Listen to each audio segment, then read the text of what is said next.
as red. She's got the spices, smile so bright. Cooking with Judith right by my side.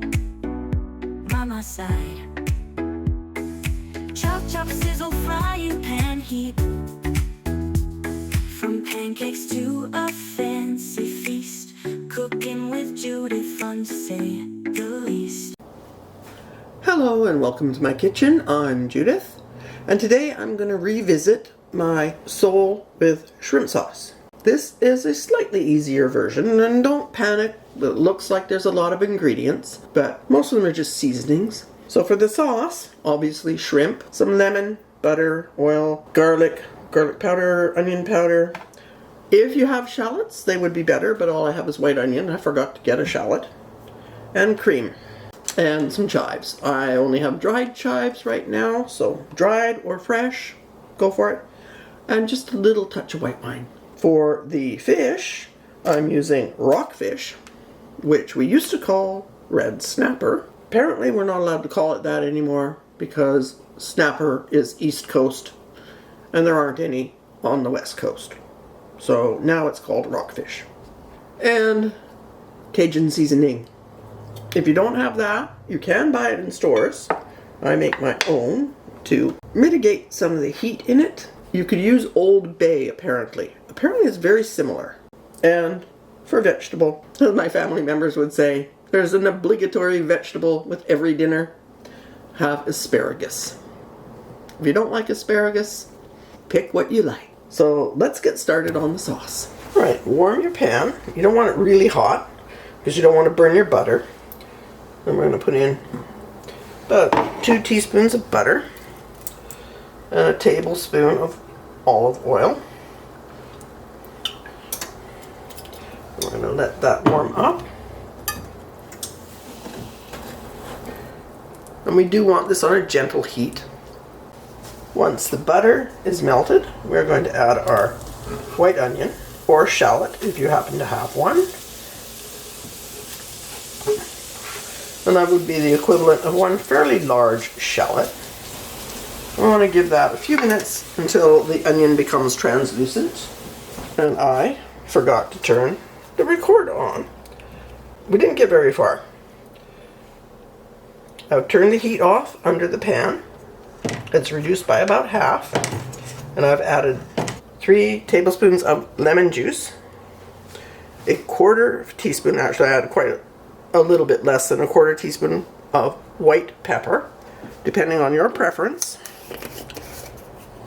And then we have a quarter teaspoon of granulated garlic. And I know there's already garlic in it, but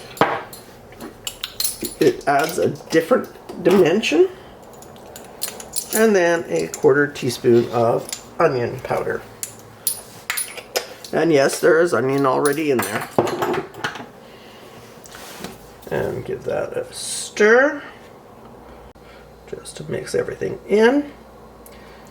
And we want this on a low heat. That's why I did turn the heat off, because now we're going to add the cream. And it's half a cup of cream. And I'm using heavy cream, but you don't have to use heavy cream. You can use even as low as 10%, but please do not use milk. Now we need to slowly raise the temperature. So we'll turn it back on and put it on low. I'm only going to put it on a very low heat, because what we want to do is to get it up to a nice rolling simmer, but we want to do it slowly so as we don't curdle the cream. So this will take a few minutes. And then we got it up to a simmer. I mean, it's a very mild simmer, but I just stir it. So a little taste to see if we need some more seasoning.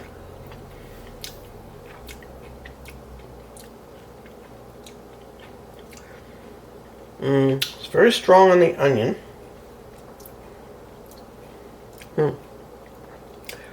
Something else. Give me a second.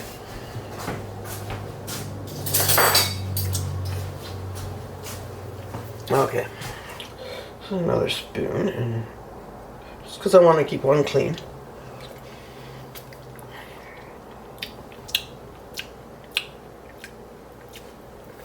Needs a bit of salt.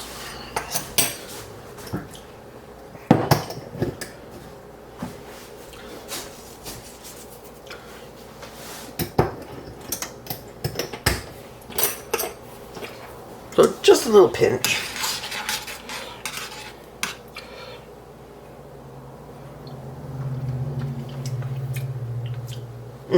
Much better.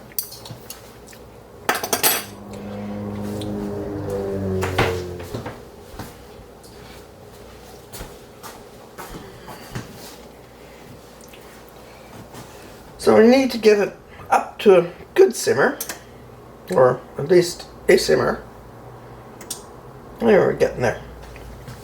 The next step, and this is a very old way to thicken a sauce. Before they happened upon how to make a roux, or somebody got brilliant and invented or realized how to do it, this is how they did it. You take a piece of cold butter and you press flour into it. And then you put that in your sauce. And as that melts, it will thicken. And it's actually a very elegant way to do it.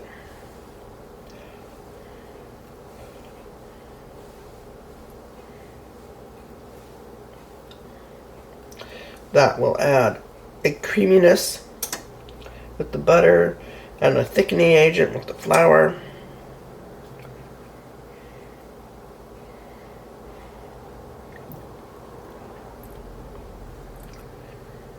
So we're going to let that dissolve. It takes a minute or two since we don't have it at a very high temperature. And we're still on extremely low medium heat. And we'll let that thicken for a few minutes. It will take some time for the flour to do its job and lose its raw flavor. Okay, once you've got your sauce thickened to your liking, and it doesn't have to be really thick, now we're going to add our shrimp. And the recipe says 1 cup. I'm pretty sure that's more than 1 cup. It is, what does the label say? Hand peeled shrimp. 0.13 kilogram. Well, way more than 1 cup. But shrimp's good, so I'm not going to argue about it. Then we're going to add our chives, and unfortunately all I have is dried chives. And we'll mix them in. We'll turn the heat off, and we will set this aside. The sauce is a little thinner than I would like. I should probably have done a larger piece of butter and flour, but it will be fine. And you always should have a pair of needle nose pliers or tweezers or something that you can use for this job.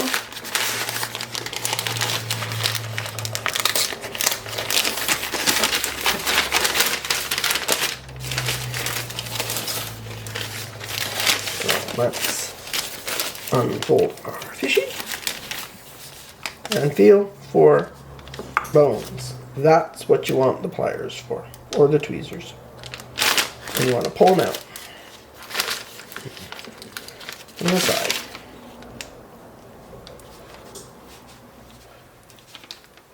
Try to force them upright so I can get hold of them. And I got one.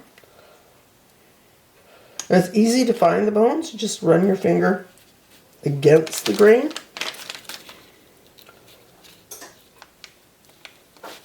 And I feel one from the back, but I don't feel it at the front.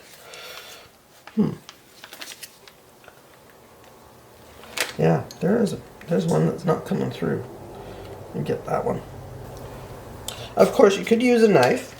to cut them out, but you would lose quite a lot of your fish because the bones are usually along the line, and if you try to cut that out, you're splitting your fish into parts. Okay, let me turn it over and make sure there's nothing on the other side. Ah, there's one. Some of them are easy enough to pull out with your fingers, but usually you'd need something a little stronger to grip. Okay, we got them out. There weren't too many in that one. And now it's ready to cook.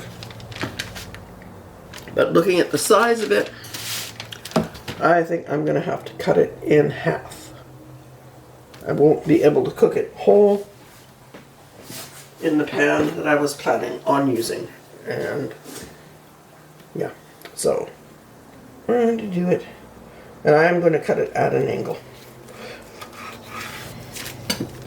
Not for any particular reason, just because that's how I want to cut it. There we go. And when we put it in the pan,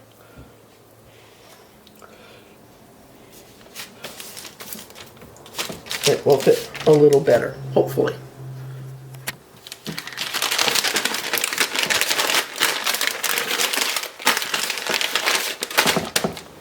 To season our fish, I have my Cajun seasoning. You could use Old Bay, or I'll give you a link to my seasoning. Just spread it on one side of the fish. And it is fairly spicy, so if you don't like spicy, go gentle. And now we're ready to cook the fish. Okay, for our fish, we want our pan. And normally I would have done this on a flat top grill, but we do want it super, super hot. We're going to put some butter in. That's about, I don't know, tablespoon and a half, 2 tablespoons. Don't worry about it browning, it's not a big deal. Because the spices are going to end up, it's called blackening spice.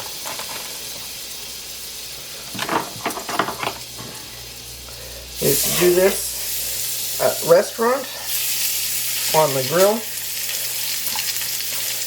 And believe me, that grill was so hard to clean.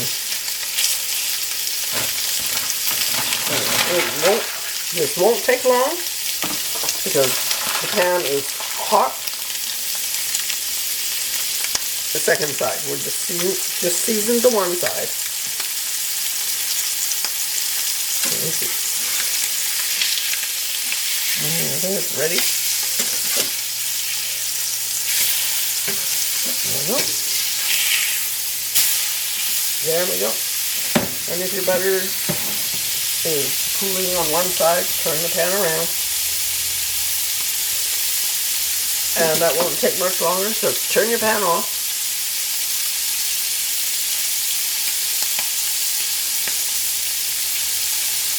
And it looks absolutely delicious. A couple more minutes and it's time for dinner. This is, oh, I was going to say a simplified, and in fact I did say a simplified version of my sole with shrimp sauce. Let's give it a try. And I didn't use sole for this, or bassa as I did on the other recipe. It was bassa and shrimp sauce. I've used rockfish.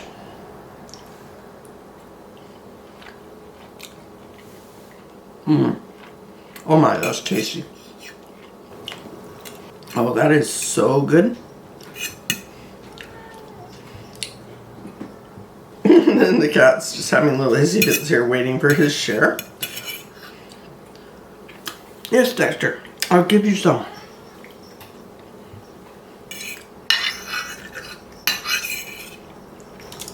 I've always said it, if you're going to cook with wine, please use a wine you would drink. Do not use cooking wine.